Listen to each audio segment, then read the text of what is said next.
Apa hukum beduk yang ada di masjid dan musola?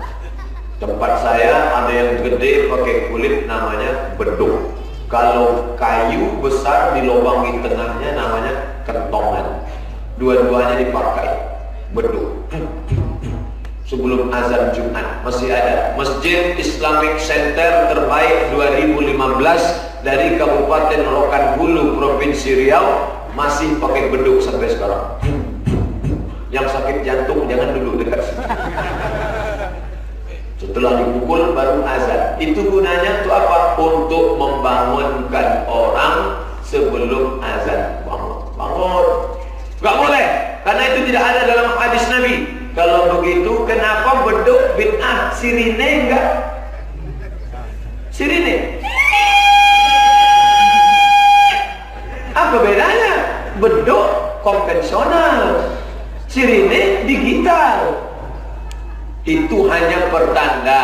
Di Mekah ada nggak beduk? Nggak ada. Kenapa nggak ada? Pokok kayu besar. Nanam korma aja mesti pakai keran air. Tapi di Zamzam Tower itu dipasang lampu hijau. Itu apa? Tanda. Ada tanda lewat mata, ada tanda lewat telinga. Maka pahami beduk itu adalah tanda lewat telinga untuk membangunkan orang. Kan cukup dengan azan. Ada yang nggak cukup dengan azan. Beduk aja dia nggak bangun, apalagi azan. Jadi ulama dulu memahami itu tidak saklek, tidak kaku.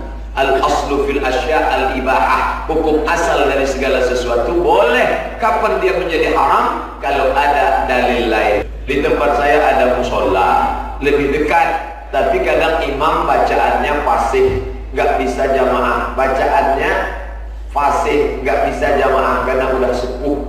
Atau kadang ngajar ngaji, kadang posisi imam diganti oleh orang, tapi bacaannya tidak fasih.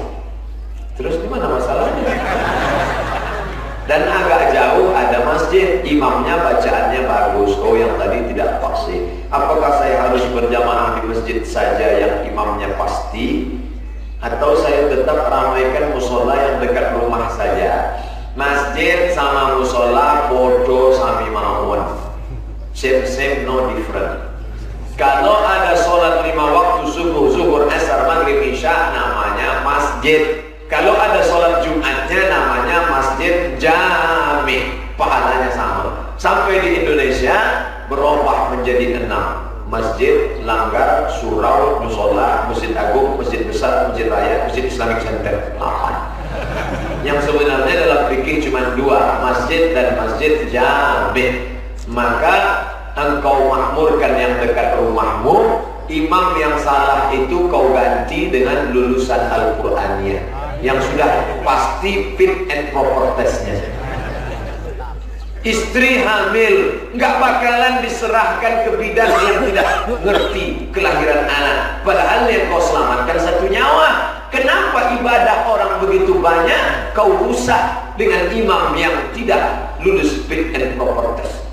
Ijazah Nasrullah. Kalau di Maroko, tempat saya kuliah dulu, ada tes imam. 1 tahun 150 orang, imam diangkat jadi PNS.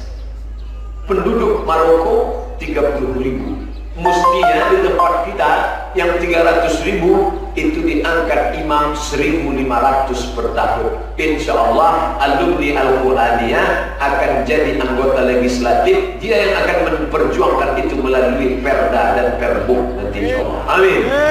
Bayangkan kalau dia jadi anggota legislatif, dia buat peraturan, kita akan mengangkat imam yang hafal Quran, pemenang musabaqah internasional, kita angkat pulang jadi imam, jadi dosen, PNS. Setuju apa tidak setuju?